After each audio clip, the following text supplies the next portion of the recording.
welcome to Rising. We have a great show for you today. I'm Amber Duke, joined at the desk today by Niall Stanage. Niall, good morning. Good to see you, Amber. A lot of news to get through, but great to be with you here. Absolutely. Kick us off. So, Vice President Harris kicked off the final stretch of her campaign with a speech at the Ellipse last night to a crowd of over 70,000 people. It's the same place where former President Trump spoke on January the 6th. The speech came as the two candidates remain virtually deadlocked, and as 50 million votes have already been cast. Harris painted a sharp contrast between her and Trump's messaging. Let's watch.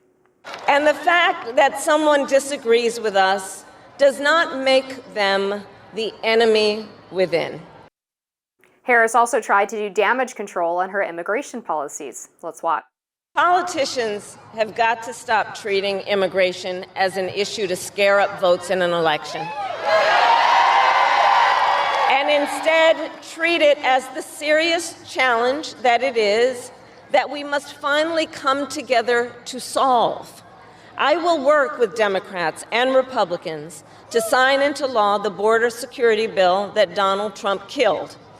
When I was Attorney General of a border state, I saw the chaos and violence caused by transnational criminal organizations that I took on. And when I am president, we will quickly remove those who arrive here unlawfully. Harris also contrasted how her day one agenda would look compared to Trump's. On day one, if elected, Donald Trump would walk into that office with an enemies list. When elected, I will walk in with a to-do list full of priorities of what I will get done for the American people. And I will work with everyone, Democrats, Republicans, and independents, to help Americans who are working hard and still struggling to get ahead. I have been honored to serve as Joe Biden's vice president. But I will bring my own experiences and ideas to the Oval Office. My presidency will be different. You can see in that clip, of course, Harris trying to distance herself from President Biden, something she's done increasingly in the final weeks of this election. And she may have to do more of that. Here's what Joe Biden said last night during her rally. Or Puerto Rico, where I'm in my home state of Delaware, they're good, decent, honorable people. The only garbage I see floating out there is his supporters. His demonization is seen as unconscionable, and it's un-American. Harris reacted to Biden's garbage comment this morning. Let's take a look. Listen, I think that, first of all, he clarified his comments, but let me be clear, I strongly disagree with any criticism of people based on who they vote for. You heard my speech last night and continuously throughout my career. I believe that the work that I do is about representing all the people, whether they support me or not. And as President of the United States, I will be a president for all Americans, whether you vote for me or not. Former President Trump reacted to Biden's comments on X, writing, quote, "On top of everything, Joe Biden calls our supporters garbage. You can't lead America if you don't love the American people." President Biden tried to explain himself last night, writing, quote, "Earlier today, I referred to the hateful rhetoric about Puerto Rico spewed by Trump's supporter at his Madison Square Garden rally as garbage, which is the only word I can think of to describe it. His demonization of Latinos is unconscionable, and that's all I meant to say." So Kamala's big night a little bit caught off guard and derailed by this Biden comment. The White House is trying to say that there was meant to be an apostrophe there, that Biden was talking only about Tony Hinchcliffe. But the clip doesn't do him any favors. The video shows this pause between supporters and his next line. And even the transcript shows that he was sort of separating out those two statements. And I think the White House is going to have a hard time convincing people that Biden didn't say what it sounded like he said. Yeah, I mean, I think there are a few points here. I think, first of all, if you were Kamala Harris or her campaign, you would be furious about this, really. This is not the first time that Biden has said something that has been a distraction or a problem for her. This comes as she's trying to kick off the last 7 days with a speech at the Ellipse that I thought was actually pretty good, and she made a good case for herself, regardless of whether you agree with her or not. It was an effective moment. Now, we can come back to that point. What Biden said, initially was, I was reading the transcript of it, and I thought, oh, this isn't pretty good. And then there was a fuller transcript and a White House pushback. And it was a while, I was working for the Hill during all this, so it was a while before I saw the video of what he had said. The video honestly does seem like he's calling supporters garbage. There's, as you say, the pause afterwards, the syntax is not clear. Sometimes Biden's capacity to mangle his syntax both A, gets him in trouble, but also in an odd sort of way allows leeway for other interpretations. So like the White House is saying what it's saying, it's inserting this magic apostrophe that it thinks is going to solve the problem. It doesn't solve the problem. I didn't think some members of the media did themselves any favours by, in my opinion, rallying too fast or too unequivocally to the White House's defence and saying, oh, the initial remark was misinterpreted. It's not clear to me that it was misinterpreted. I think the balance of probabilities is, he said, that the supporters were garbage. Yeah, and you can't take the White House's word on this, unfortunately, because they have a history of editing transcripts in Joe Biden's favor. According to Reagan Reese, the White House correspondent at the Daily Caller, she did an analysis of all of the transcripts that the White House put out between January and April of 2024 and found 148 edits. Obviously, a transcript is supposed to be what was said, not what the White House wished Biden would have said. And one of the transcript edits that I noticed was back when Biden appeared at the NAACP dinner, where he said that he was vice president during the pandemic. The remarks were later edited to recession in brackets, which didn't explain why he was talking about spending a lot of time with Mayor Mike Duggan, who wasn't in office until 2014, and really just raised more questions than answers. So what they would need to do in this case is provide some kind of evidence that the apostrophe was in there for the teleprompter remarks, with some sort of timestamp on the document that shows that that's what Biden was supposed to read. Alex Thompson from Axios, to that effect, reached out to the White House. They originally asked him to go off the record to talk about it, which he declined to do. And they later released a statement saying that that staff did speak to Biden about what he meant to say to inform the transcript, which again is not what a transcript is supposed to be. Sure. Look, I think we could talk about this for 20 minutes and we don't have 20 minutes to do so. There are a couple of things here. Firstly, Biden has got Harris into difficulty several times with this. There was the thing about lock him up just last week, I think, and it was like lock him up politically, which wasn't terribly persuasive. Then where I have more sympathy for the Democratic defense is the idea that Donald Trump is overly concerned about the delicate sensibilities of voters seems just implausible to me, given the things that he says. And sometimes when I think there are these outrages, I wonder, are people really outraged about what Biden said? Or are they doing a little gleeful dance about the fact that he has made this error that moves things on from the Madison Square Garden rally, that plays into this idea that Democrats are sort of sneering elitists, and there is a political advantage to Republicans in appearing outraged here. And I think that's part of the picture too. That's true, but that being said, Trump supporters, if you talk to them, are still quite incensed by that basket of deplorables remark from Hillary Clinton. And then it doesn't help Kamala that Vinod Khosla, one of her biggest donors, doubled down on the remarks even after Biden's reinterpretation, saying garbage is an understatement for MAGA extremists. So she's really getting it from all sides right now, which obviously is a huge distraction from this fine speech on the Ellipse. I wasn't particularly moved by it, but I'm not her target audience, I assume. But she got through it. She looked nice. It was a good backdrop. I didn't have any specific issues with it. I thought some of her comments about January 6th were not quite accurate, but that would be a debate for a different show. Yeah, and it'd be a longer debate. I thought it was effective. I thought she weaved a number of different things through it. One thing that I think we'll both be probably watching to see how the rest of today and the reaction goes to those remarks of hers that we just played just a few moments ago, where she did try to distance herself quite definitively from what Biden had said, and she doesn't agree with deriding people for who they vote for. that could ultimately help her if it expands the distance between her and Biden. That's something she has a difficulty with. Maybe there's a silver lining for her in that respect, but not good that he said what he did. Yeah, maybe so. And I wish she would do that on policy issues too, and that would really drive the point home. We're going to move on. We have a lot to cover today on Rising, so please stick around. We'll be back with more after this. Remember the guy who called Puerto Rico the island of floating garbage?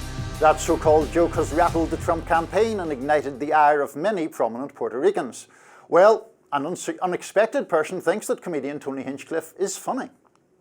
Retrospect, having a roast comedian come to a political rally a week before Election Day and roasting a key voting demographic, probably not the best decision by the campaign politically. But to be fair, the guy's really just doing what he does.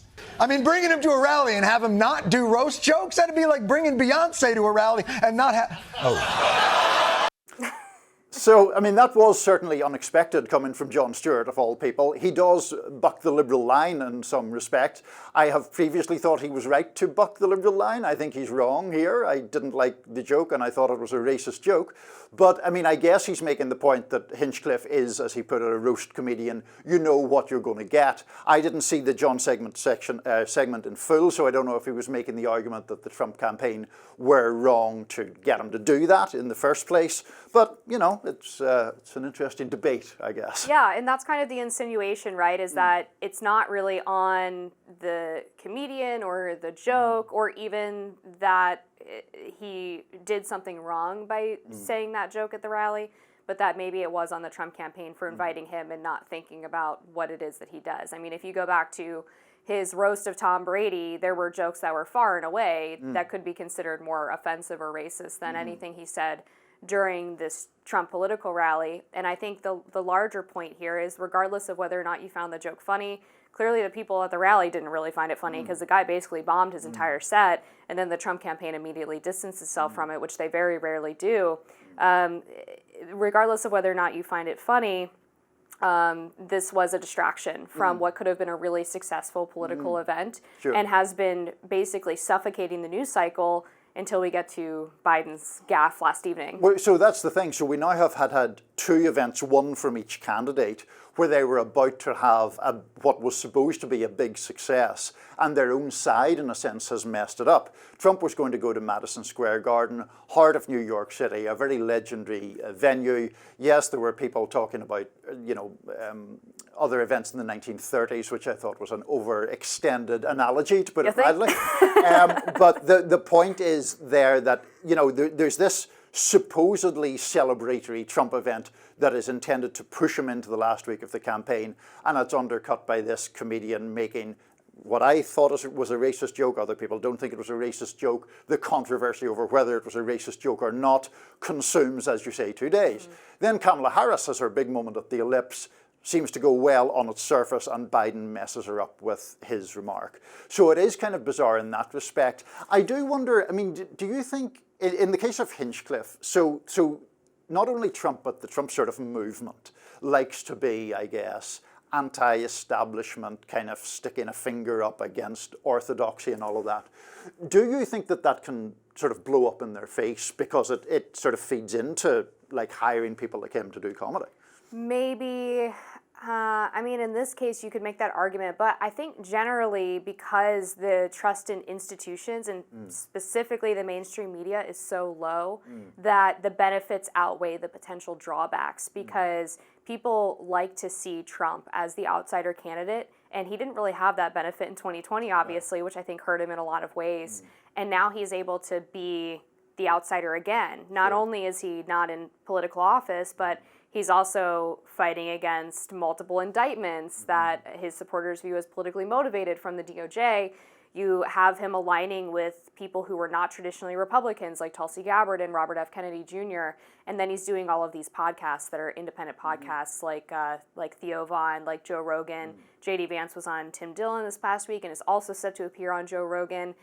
For people who like Trump because he's not a politician, I think that's actually a huge benefit for him. Yeah, I wonder about that in relation to Harris, because she obviously is running a much more orthodox campaign. She has done some podcasts, but typically, you know, her model is, well, we'll go on 60 Minutes and we'll do the fairly serious policy interview. And like 60 Minutes still reaches a huge audience. I'm not knocking that, but she's running a more conventional campaign, and Trump has been Trump, so it's obviously never going to be a conventional campaign.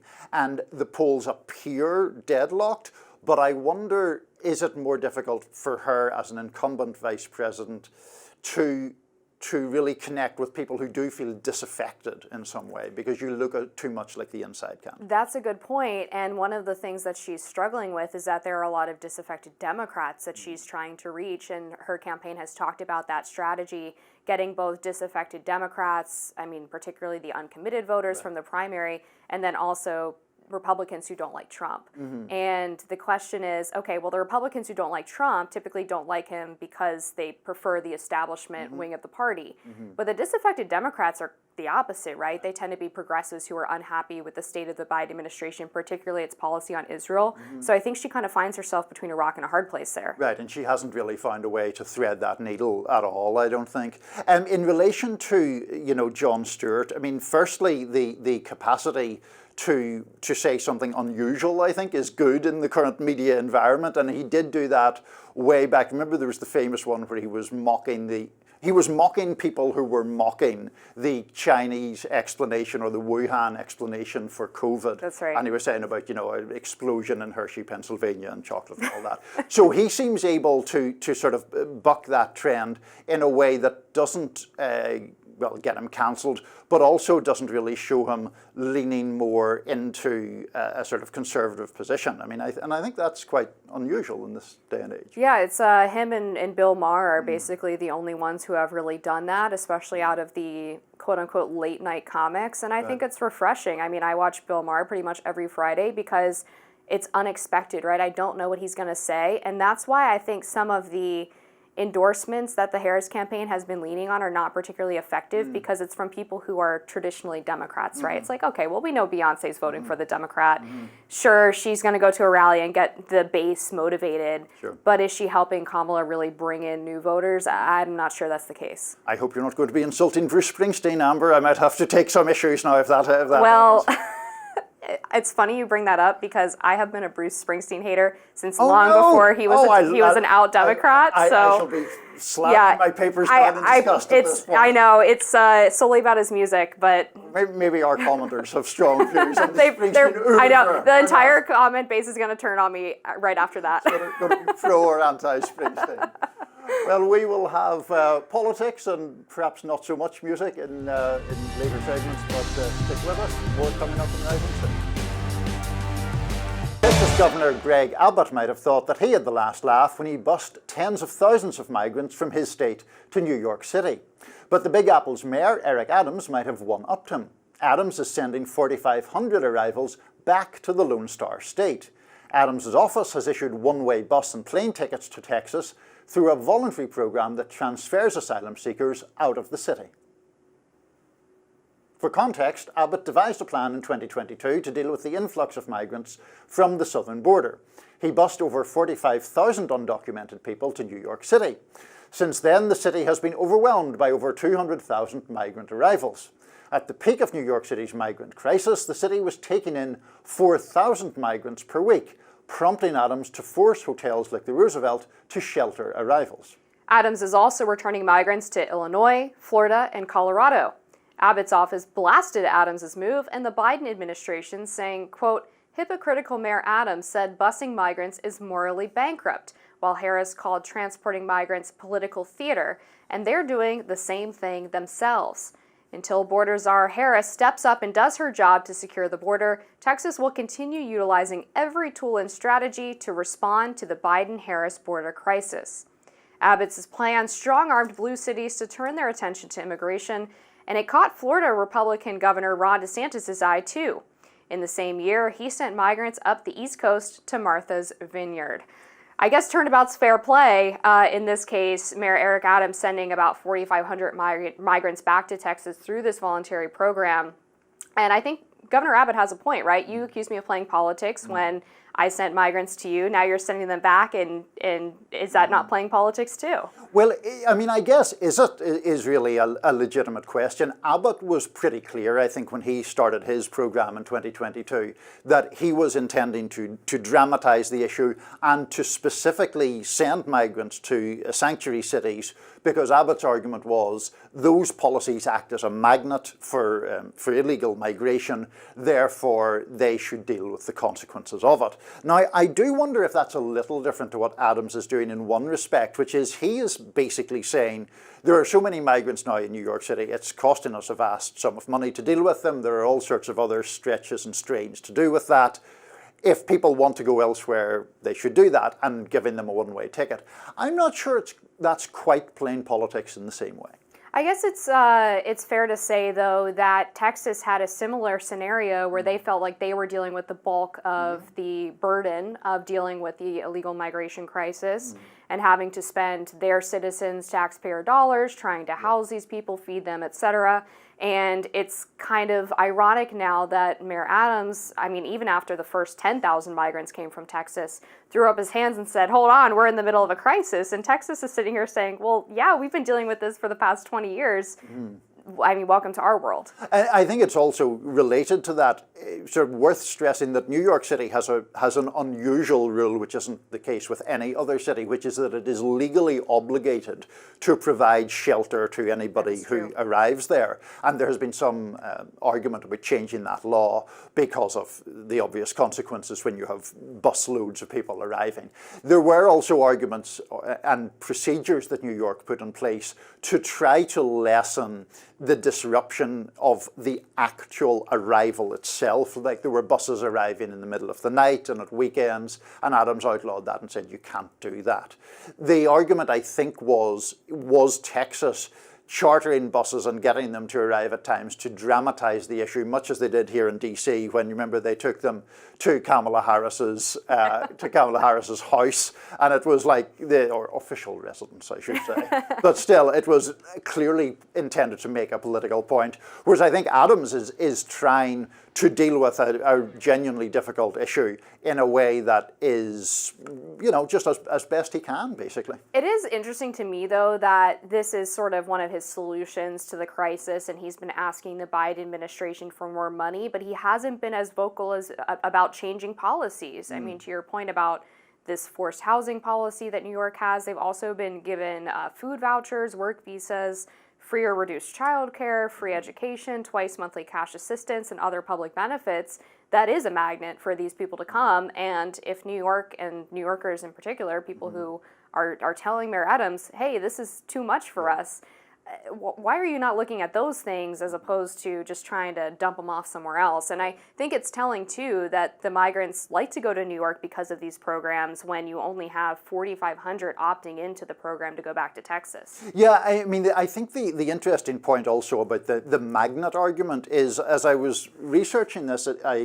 somebody made a point that I hadn't actually thought of, which is the argument that was Abbott's busing in an odd sort of way doing the opposite that he intended, just in one respect, of acting as a magnet, because word apparently came back down the grapevine that so long as you get to Texas, you get to go to New York. Then you get to go to New York or various or Aurora, other cities. Or wherever, yeah. Or Chicago or LA. And so could there be an unintended consequence in that policy?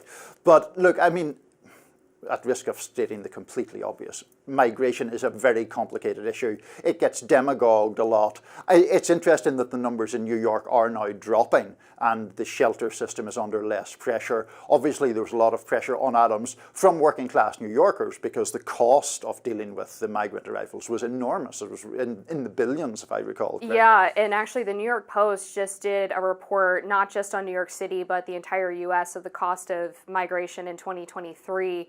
It was $150 billion, and in some localities they were forced to cut police and fire services. That's the kind of thing where residents say, look, we're welcoming, like, we don't mind legal immigrants. We're happy to take people in, but we also pay for these services and we deserve to have access to them. No, exactly. I mean, I think that's an important distinction. I mean, I do think that there are people clearly who are opposed to immigration for nativist or frankly racist reasons, and there are also people who are opposed to immigration levels because of the strain it places on resources, on infrastructure, on the tax base and all of that, which are much more legitimate objections to have. All right, we are going to leave it there. Of course, continue to cover this issue. We have a lot more to cover on Rising, though, right after this. America's CEO, the billionaire appears to be further cementing his involvement in U.S. politics. According to Forbes, the Trump mega-donor incorporated 2 companies on the down low earlier this month. The mysterious corporation, United States of America, Inc., was established in his family's office address in Texas, and though the precise plan for the company remains unclear, its creation follows Donald Trump's claim that Musk will lead a proposed government efficiency commission. So pair the tens of millions Musk has already poured into this election with his personal vision for America, and it's not hard to imagine why he incorporated the mysterious entities. Here to discuss further is writer and filmmaker Sam Butler. Welcome, Sam. Hi, good morning. Thank you so much for having me. Of course, glad you could join us. So look, this is in some ways a rather complicated story, and I just want to boil it down so our audience really understands. What do you suspect might be going on here in simple terms? I think that this is clearly part of a plan to privatize parts of America. This is going on in Argentina right now, and both Elon Musk and another associate from Silicon Valley, Peter Thiel, have praised the libertarian leader of Argentina, Javier Milei, as enacting a model that is relevant for the entire globe, including the United States. So I think at the end of the day, Elon Musk is an enormous federal contractor with many companies, and it's moving towards a system where more and more of the services that we rely on in everyday life in America are run by corporations, including potentially United States of America, Inc. Do you think that this corporation is perhaps connected to the planned government efficiency commission? Will they maybe be in the business of identifying redundant government employees, trying to, as you said, privatize some of the operations? And I'm curious as if that is the goal of it, why would he incorporate rather than creating a nonprofit entity? That's an interesting question, and I don't want to speculate or get into the exact machinations that may be in play here. As the article in Drop Site notes, there could be several explanations, including just another holding company to shield activities from corporate oversight, as we often see. I think that the fundamental components at play here are a shift towards taking more government contracts and more privatization of public wealth in that respect. And the ways that can happen are myriad, including, as you said, through the Department of Government Efficiency. And this notion that essentially, we'd be better off in a system where companies working hand in hand very closely with the state are administering much of our economy, which ironically is very much the system they have in China. It's this system of sort of state-run capitalism that many of these more libertarian or right-wing people seem to recoil against.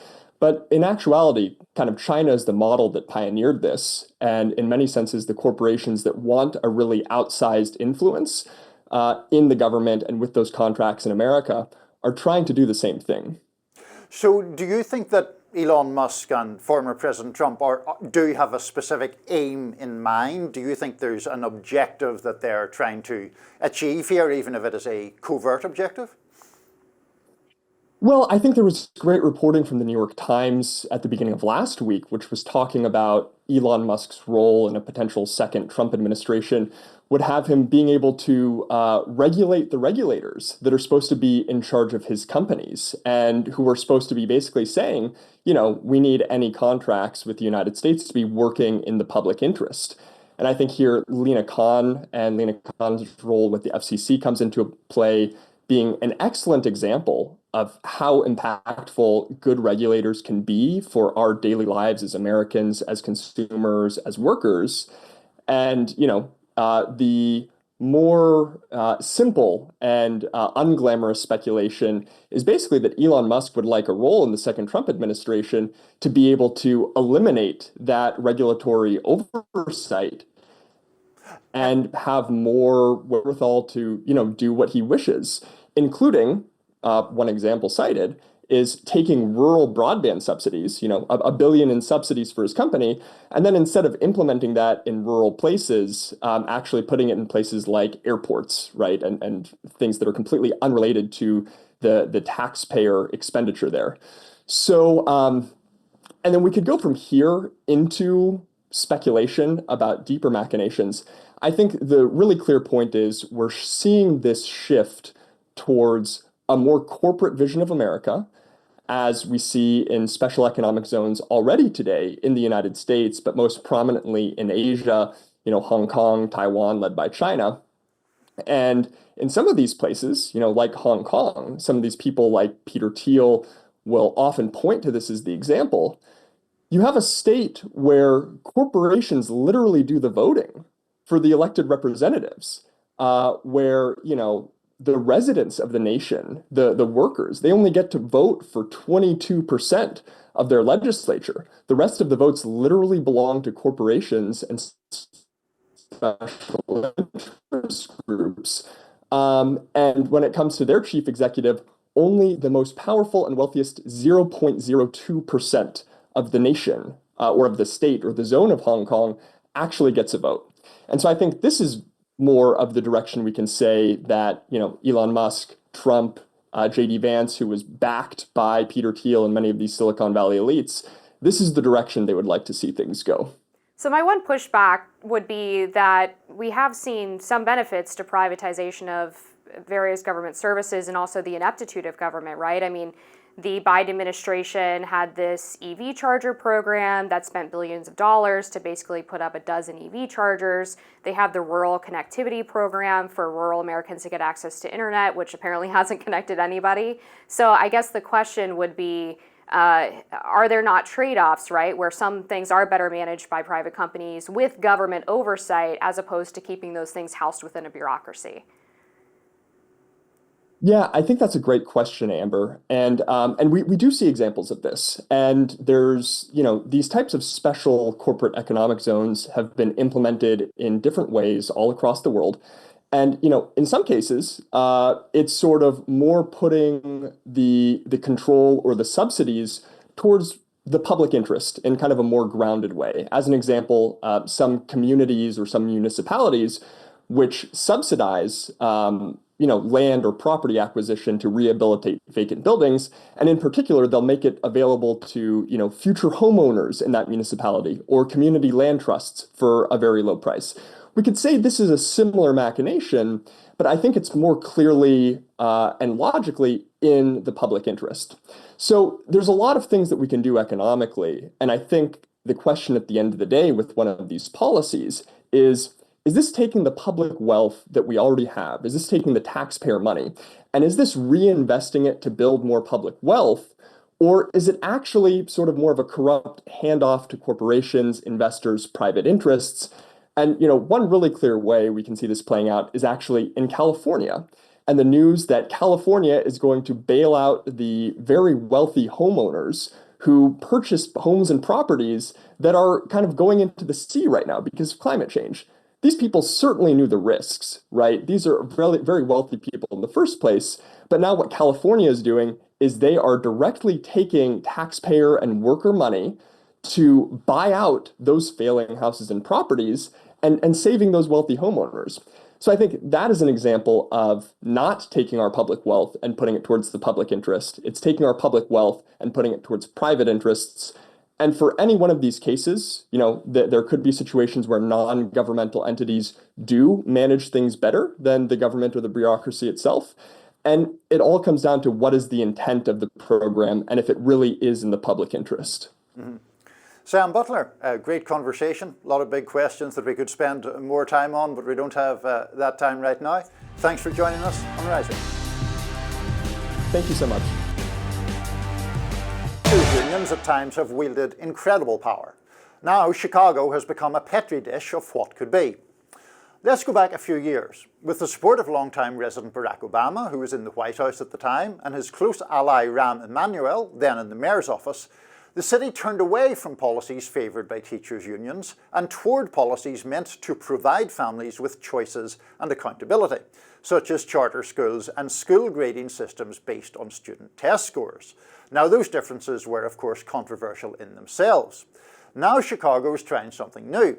What would happen if one of the nation's feistiest teachers' unions was able to elevate the mayor of its choice, who then embraced the union's agenda almost without equivocation?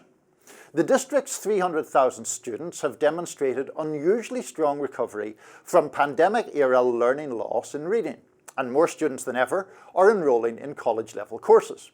Enter the election, where a new school board may strip all power from the unions. This tussle between school boards and unions has been playing out across the country. Some wield their power by removing books from school libraries, and others are helping to sculpt curriculum.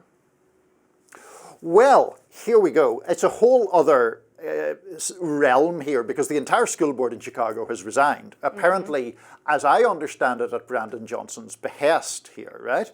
So there are several different things. One is that the Chicago system actually performed fairly well, as we alluded to in the introduction, coming out of the pandemic.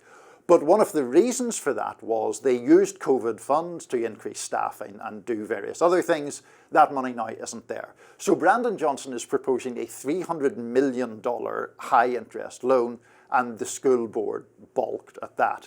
But then there's obviously the separate question, which I imagine you probably have some strong views on, as to a mayor who himself at one point was an organizer for the Chicago Teachers Union and who was, leaned on them pretty heavily to get elected in the first place. Is that, a problem in your view? Oh, I think so. And I mean, going back to the pandemic, it's nice that the students in Chicago have recovered well from learning loss, but the learning loss shouldn't have been there in the first place. And the teachers' unions were really instrumental in carrying out a lot of the school closures that persisted through the second year of the pandemic, when we had good data to suggest that children were not at great risk of getting severe infection or dying from COVID. And we also know, according to a lot of the studies that have come out since, the teachers weren't really at risk either. So there was this big push to allow teachers to collect their normal salary, but not actually go in person to teach their students. And there are mixed results on Chicago's recovery. We do see that proficiency in English language increased slightly between 2023 and 2024, which surpassed pre-pandemic levels. But we also see the average SAT score dropping. We see math dropping below pre-pandemic levels, only 19% of students demonstrating proficiency in math, and also issues with elementary reading and graduation rates. So I think them touting this massive success of recovery doesn't really look at the full picture of the fact that students are still drastically underperforming national averages, and in some places haven't actually recovered from pre-pandemic levels. Yeah, I mean, I take a lot of those points, but I wonder, when we talk about the big picture, two things is, after the pandemic, there was obviously going to be some drop-off, whatever happened, because there was certainly a phase when school closures were comparatively uncontroversial. Very few people thought you should keep schools open throughout the whole thing in the normal way that they would be open under normal circumstances. There was obviously a whole social disruption at that time, which was likely to affect children in a negative way. Then there is the much bigger picture anytime teachers' unions comes up, which is education itself is an offshoot of the broader society, and a lot of times our underperforming schools underperforming because the teachers are underperforming, or are they underperforming because they're having to deal with this whole plethora of social problems and sometimes family dysfunction and the effects of poverty and all of that, which of course have an effect on people's learning aptitudes. Yeah, that's true. I would push back a little bit on the idea that it was uncontroversial to close schools, because there were some states that did open as early as the fall of 2020 after students... But I guess what I meant, sorry, I don't wish to cut across, but I mean, I think what I meant was when it wasn't controversial that schools were going to be closed at the height of the pandemic. Right, so during the spring semester, for example. Yeah, and I think that's fair. I guess the learning loss really comes in, though, when you start talking about the years-long Zoom learning and the hybrid schools that a lot of places, they didn't want to shut down completely, but the students were maybe only in person for a few hours a day or a couple of days a week, and that obviously had an impact as well. And then we see the impact on special needs students who didn't get the support that they needed during the pandemic. And I think that's why you see so many parents opting to homeschool. The Washington Post did a series on homeschooling last year that in a lot of ways I thought was a bit aggressive towards the idea of homeschooling, but did have some interesting data, which obviously it can be manipulated, but in this case it wasn't. They actually presented some of the important trends with homeschooling, which showed that it was cutting across racial and class lines. It was actually cutting across religious lines. So for the first time, the rate of increase in homeschooling for non-religious parents was increasing at about the same rate as it was for religious parents. And I think it was a combination of parents feeling like, well, why am I paying taxes to send my kid to a public school if they're not able to go in person? I feel like the teachers union is looking out for the teachers and not actually my kid. And then I've got all of these issues with the curriculum, which we saw in Virginia. So I think Chicago ought to be careful because for me, the pandemic was a demonstration that the teachers union don't really have the best interest of the students at heart. So that's interesting that we get to that point, because let me speak up a little bit in defense of teachers unions. The problem that I have with teachers unions, for a start, to concede one point in this, is they tend to be resistant to teacher evaluations. And I think that's a huge problem because parents and large swathe of the public, parents or not, think, well, good teachers should be paid well, but bad teachers need to be got rid of in some way. But I sometimes think it's a little too easy to cast teachers' unions as just interested in themselves. Now, in Chicago, for example, there have been a number of teachers' union strikes, and there's always an objection raised that it's a selfish thing. But in 2019, one of the major, or two of the major demands of the teachers who were striking was the provision of more counsellors to help children who had maybe experienced violence in their lives, and the reduction of class sizes, which I think is something that A, is inherently a good thing, and B, a lot of parents would be very supportive of, because people understand that if you have a class of 20, that's a different dynamic to having a class of 30. And so I think sometimes it's a little too easy to just cast teachers' unions as out for themselves. Yeah, meaning the argument is a bit reductive, and there are certainly things that teachers' unions advocate for that are great, and I love the counseling thing, because one of the things I side with teachers' unions on is the idea that teachers should not have to be dealing with violence in classrooms. They are not there to be the police, they are not there to be the security guard, and that can be a disruption to other students who are in there. But at the same time, some teachers' unions have advocated for actually lessening punishment against students who behave in those ways, which is sort of a self-fulfilling prophecy. And unfortunately, I think even if teachers' unions were able to bring back their reputation, they're hamstrung by the fact that Randy Weingarten, the president of one of the top teachers' unions, the largest teachers' union, was the biggest vocal advocate for school closures and for the pandemic response that we saw. Yeah. And I just don't think that parents are going to, see, well, they want more counselors as a meaningful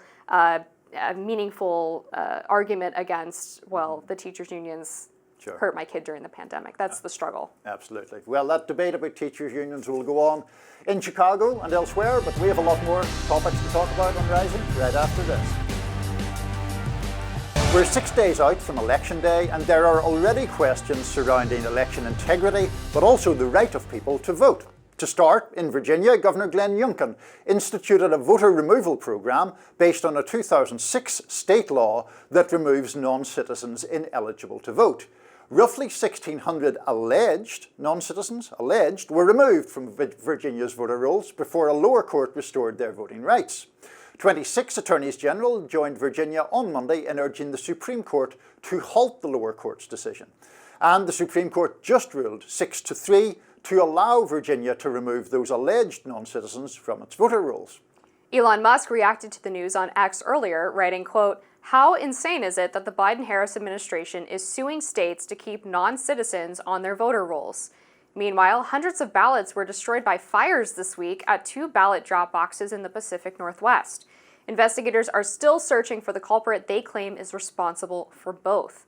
While many of the ballots in Portland were unaffected, hundreds were destroyed in the fire nearby in Vancouver, Washington. And then there were also reports that there was a Pennsylvania investigation that uncovered allegedly thousands of fraudulent registrations close to the deadline. We haven't heard much more about that, but needless to say, I think the voters are looking at this and going, oh my gosh, here we go again. Sure. We're going to have another 2020. It's hard to have confidence when hundreds of ballots are being burned up in a mailbox. Not the best visual for sure. The ballot box is on fire. That's definitely not great. So look, on the Virginia case, I suspect this is going to be the topic today that maybe you and I have the strongest. I think that's probably right. Because so here's my view, and I want, obviously you'll give yours to counter it. I think that this has been mischaracterized in a lot of ways, because the issue is not really Virginia wants to get rid of non-citizens and the Biden administration or somebody else is nefariously trying to keep those people on the rolls. There is a law called the National Voter Registration Act, and that law has a 90-day period, the so-called quiet period provision, which basically means the voter rolls should be set 90 days in advance of an election. And if you start meddling with them systematically after that point, A, it's against the law, and B, the reason it's against the law is because people who get struck off of the voter rolls don't have time to seek redress and therefore run the risk of being disenfranchised. And in one of the counties in Virginia, according to the Department of Justice, about a quarter of the people who were struck off were in fact entitled to vote. And they would then lose what is a legitimate and very important right in any democracy or republic. Yes, and so I think the key distinction here is whether it's individual versus systematic. And here is the process under the Virginia state law, which I think suggests to me that it's individual rather than systematic. So the process goes that the self-identified non-citizen, this is someone who checks the form, are you a citizen when registering at the DMV? No. Okay, so the state reaches out to them. They get a letter from the Department of Elections stating that they have been flagged for removal from the voter rolls. Then they have 14 days to affirm that they are indeed a citizen, during which they would be added back onto the voter rolls. And if they do not, they are removed, but then they have another safeguard, which is that Virginia has same-day registration to get back on the rolls. And although there's this 90-day quiet period, they have also had Democratic governors Ralph Northam and Terry McAuliffe similarly remove non-citizens under this law in October prior to a presidential election. So that's where Virginia Governor Glenn Youngkin says there's a double standard here. My Democratic predecessors have both done this. They've both argued it's on an individual basis, and yet you're accusing me of doing it systematically, even though we are contacting every single individual voter to ask them if they did indeed mean to check the box that they're a non-citizen. You're completely right that the point really is the word systematic and whether this is systematic or not. Now, I would argue that it is systematic because it is a program put in place, and the basic ruling or argument is that thing about the DMV. Now, that to me is a systematic matching of records from one part to another part with the intention of catching ineligible voters. I have no problem at all with catching ineligible voters if there is sufficient safeguards in place for people to fight that decision. There is an argument being made by other groups associated with this issue that people have been struck off who were eligible to vote, and that furthermore there seems to be at least some confusion. If someone goes to the DMV or went to the DMV 8 years ago, they may have said, no, I'm not a citizen, and become a citizen subsequently. And it's not entirely clear that that obviously completely legitimate change in status is really being caught in this system. Yeah, I think there have been some people who did get the letter and then they were able to update their voter registration. At least that's the claim of the governor. But to me, the curing period that they're offered, right, this 14 days after they get the letter and then they can still do same-day registration, the curing period for me and the individual letters that go out is what changes it from systematic to individual. So I buy your argument totally that if this were just a DMV program, you check the box, you're off the rolls, that's it, that would be systematic. But I think the follow-up and the ability for them to secure the ballot is what changes it to an individual process. So far be it from me to be cynical. I think those are all valid arguments. One thing that I'm suspicious of is that the program that we're talking about was reinstituted on a date exactly 90 days from Election Day. And so I wonder, frankly, whether part of Northam's Governor Youngkin's motivation is to actually create a controversy intended to cast the Biden administration as falsely wanting non-citizens on the voter rolls, which I don't think is true. Yeah, it could be. I mean, obviously I have no way of getting into his brain and asking him his motivation. The timing is definitely interesting. I'll grant you that point. But I guess the question too is, from the legal standpoint, they took it to SCOTUS. Supreme Court ruled in Virginia's favor after the lower court would not let them remove these voters. That's going to be the final say. So I guess he won.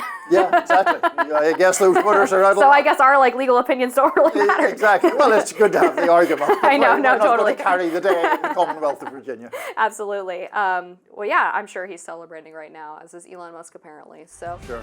We're going to leave it there. We have a lot more topics to talk about on Rising right after this. Make America Healthy Again is legit and might actually be happening. In a live stream event on Monday, RFK Jr. told supporters that Donald Trump has promised him control of several public health agencies if he wins a second term. Agencies that include the U.S. Department of Health and Human Services and the U.S. Department of Agriculture. Let's watch. The key that I think that President Trump has promised me is control of the public health agencies, which are HHS and its sub-agencies, CDC, FDA, NIH, and a few others, and then also the USDA, which is key to making America healthy, because we've got to get off of seed oils and we've got to get off of pesticide-intensive agriculture.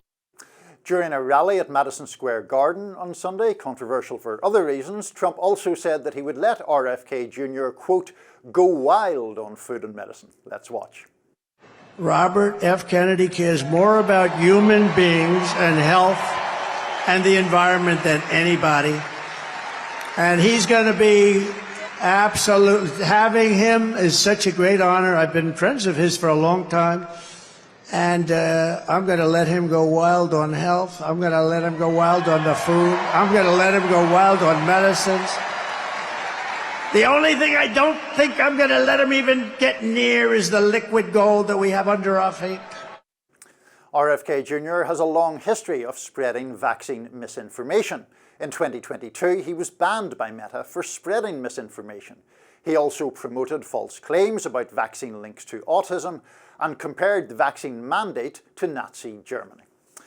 So Amber, RFK Jr., could he be, I don't know, Minister for Health? How do you feel about that? I mean, isn't it disputable or dubious to have this guy in such a prominent role? I am actually not sold that he is actually going to get a cabinet position, so to speak. I think that he might even have an external advisory role of some kind. This is according to sources I've talked to close to the Trump campaign. They're like, look, he's never going to get past the Senate confirmation process to be in charge of cabinet. There is the potential drawback of having some of his conspiracies as opposed to his legitimate concerns about public health distracting from the moves of the administration. So it's sort of a I'll believe it when I see it kind of thing.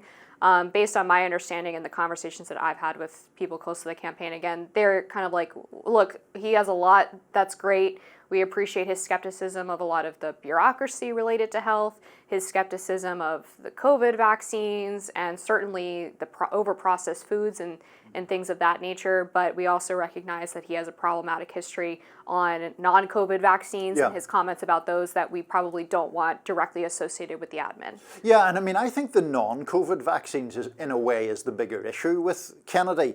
The COVID thing, I mean, I don't personally like his general standpoint on that, and I don't really agree with it. But the COVID issue has certainly become a contentious one. Mm-hmm. The comments preceding that about other vaccines seem in a way just far less defensible and much more problematic to me. And to have someone like that be at least in the running for a pivotal role in a future Trump administration if one happens, I think that is actually disconcerting. I know there is a hardcore of sort of RFK Jr. fans. I suspect it isn't quite as vast as it appears to be online, but he has his adherents. And I wonder, you know, we were talking at other times about Trump himself and the appeal to people who are perceived as anti-establishment or hostile to the establishment. Kennedy certainly plays into that. But, you know, I'm curious, like, does Trump himself, in your view, really have like strong views about, for example, non-COVID vaccines or processed foods, or is he just trying to buy off the RFK Jr. voting bloc? Well, I think he's said in the past that he is very supportive of vaccines, and of course he's bragged about being part of Operation Warp Speed in relation to the COVID vaccine. If I remember correctly, he had a family member who had a preventable illness or disease that could have been stopped by one of the vaccines. It might have been polio, don't quote me on that. So, I mean, generally speaking, he's actually a pro-vaccine guy. And I think when he says, hey, there's stuff we don't agree on, but I'm bringing him into the fold because I think he's got some important perspective, the underlying sort of inference there is that he doesn't agree with him on the vaccine programs, I think. No, I think that is the inference, and I think it is interesting that, to me, like, I think actually what's happening here is that Trump is going around trying to get voters from various camps. So it's the sort of the anti-vax people, the RFK people. He's trying to do it on other topics as well. I mean, we're just recently seeing him making sort of appeals to Muslim voters in Michigan who just want peace. I'm sympathetic to the view that there are Muslim voters in Michigan who just want peace, but coming from Trump with his history, the Muslim ban and all of that, I think that is considered, you know, opportunistic, let's say. And I wonder, is the Kennedy stuff just part of that similar opportunism? I would say that it's probably more Trump's advisors that are really thrilled about a lot of RFK's health sentiments, and they've conveyed that to Trump, and Trump is willing to listen to people around him as much as the media insists that he's like a lone wolf and he doesn't ever listen to his advisors. We know that's not true based on some of the positions that he took during his first administration, especially on foreign policy. That would have been unthinkable on the campaign trail. We know that he amended an H-1B visa overhaul thanks to the input of Jared Kushner. So he is willing to listen to people around him on a litany of issues, if he trusts them and if he thinks they're giving him good advice. And on this health program in particular, what hasn't really been talked about is that this is something that resonates really significantly with a lot of suburban women who are watching Tradwife content on TikTok or are noticing that they feel sluggish under processed foods. A lot of them have autoimmune disorders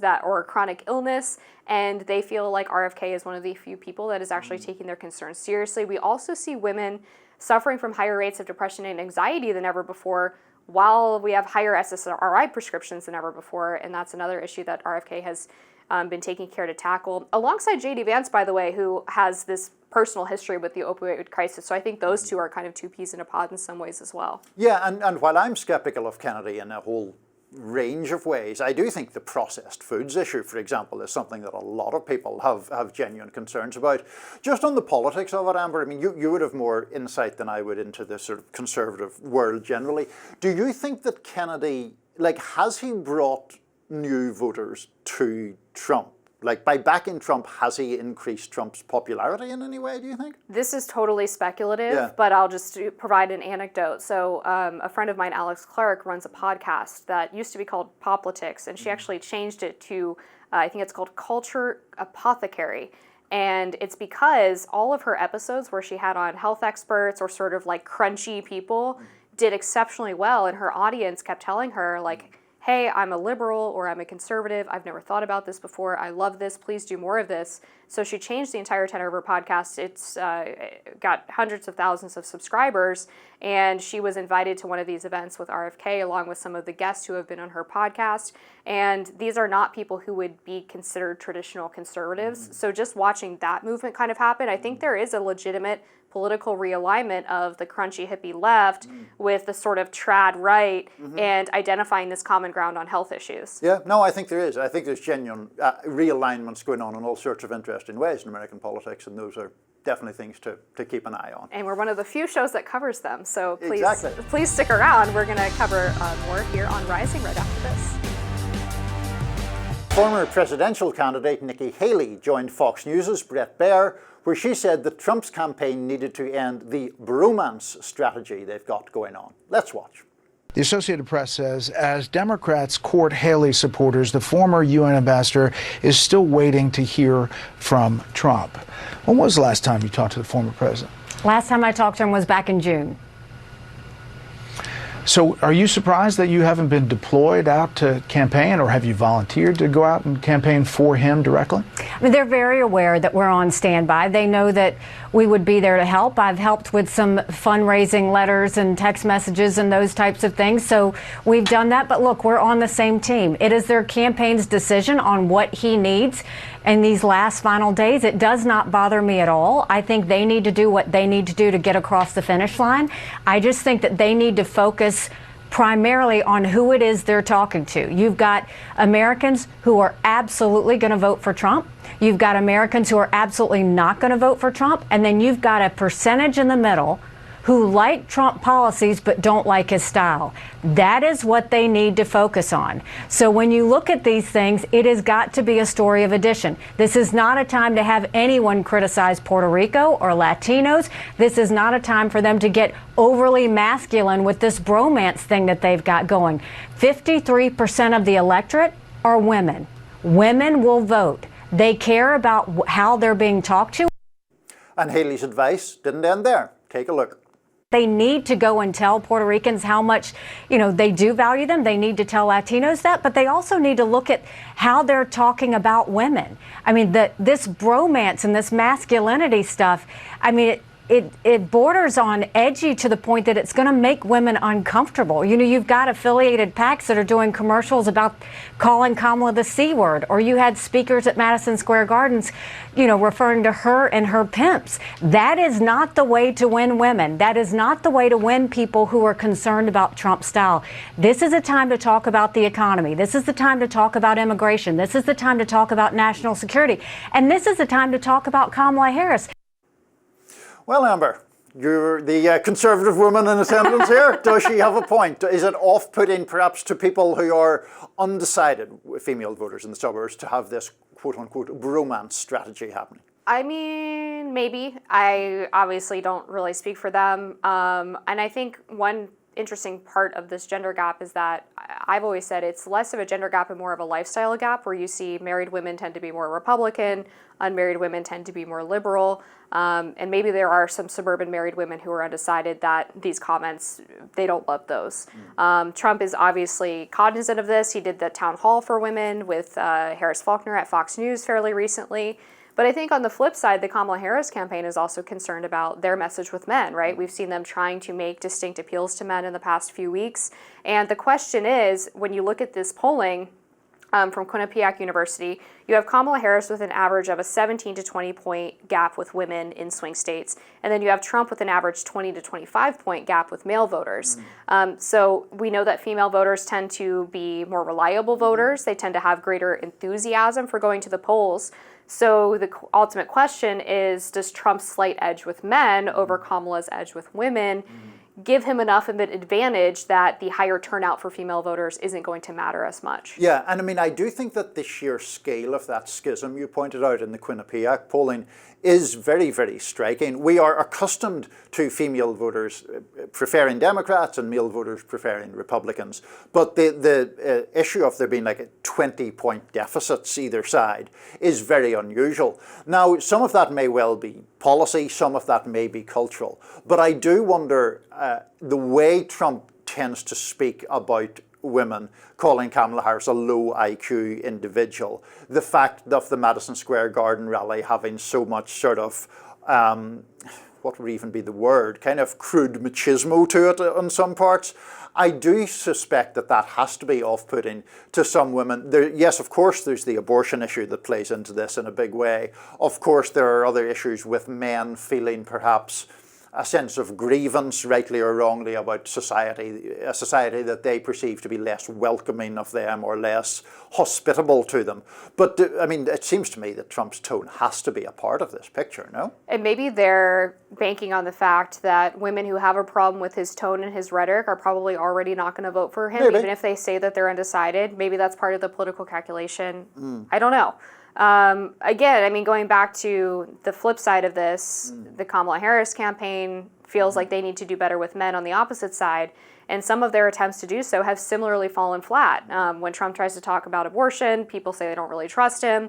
When the Kamala Harris campaign unleashes a Hunters and Anglers for Harris Walls coalition, they don't have any famous hunters and anglers to actually lead the coalition. And then they have Tim Walz go out on this pheasant hunt where he struggles to load a shotgun. He did an event this past weekend with AOC where they played Madden, and the score at halftime was 0-0, and Tim Walz, his team, sends out this awful tweet about AOC knowing how to run a pick six, which, like, any football fan's ears immediately perk up. Isn't this guy supposed to be some, like, superstar high school football coach? And then going on the Dan Le Batard show and promising them as his main pitch that he's going to protect their access to pornography. So as much as women are turned off by Trump's rhetoric, I think men are turned off by this sort of envisionment of masculinity as sort of subjecting yourself to, or submitting yourself rather, to the desires of the women in your life and not really having your own agency or version of healthy masculinity that is typical of what they might experience in their own life. I wondered in relation to that, Michelle Obama's speech a few days ago. I think that typically she's extremely effective, and I wondered about, in that case, whether it was so much because her argument basically was the men need to step up more in defense of women's rights. And you can argue that she's correct, but whether it is an effective way to make that appeal is a different thing. But just before we run out of time, Amber, on the question of, you know, political figures having an appeal or not having an appeal, Nikki Haley herself, you know, she did get a reasonable number of votes in the Republican primary. Even when she was running the phantom campaign, she was getting, you know, 12, 15, 18% in some places. The decision by Trump not to invite her on the campaign trail with him, or not to invite her to campaign, what do you think about that, just electorally speaking? I think it's the same reason that Kamala shouldn't have invited Liz Cheney and Dick Cheney. She puts off too many people. I think that's right. She would be toxic for the base. Trump does really well on foreign policy because he represents an anti-establishment bent that is skeptical of foreign involvement and is more non-interventionist. He is running against an administration that had a debacle of an Afghanistan withdrawal and currently is involved in conflicts with Israel and Ukraine. And I don't think he wants someone who is perceived by the base as a warmonger to be on his side as he's doing these final campaign events. And that negative would outweigh any appeal she has to the people who voted for her. I don't have any polling on that, obviously, but that's just my gut instinct. Sure, fair enough. Seems like a reasonable observation to me. Hey, it's more than most people know, right? All right, that's going to do it for us today on Rising. As always, be sure to like, share, and subscribe so you never miss any content. And for those of you who like to listen while on the go, we are now available anywhere you listen to podcasts.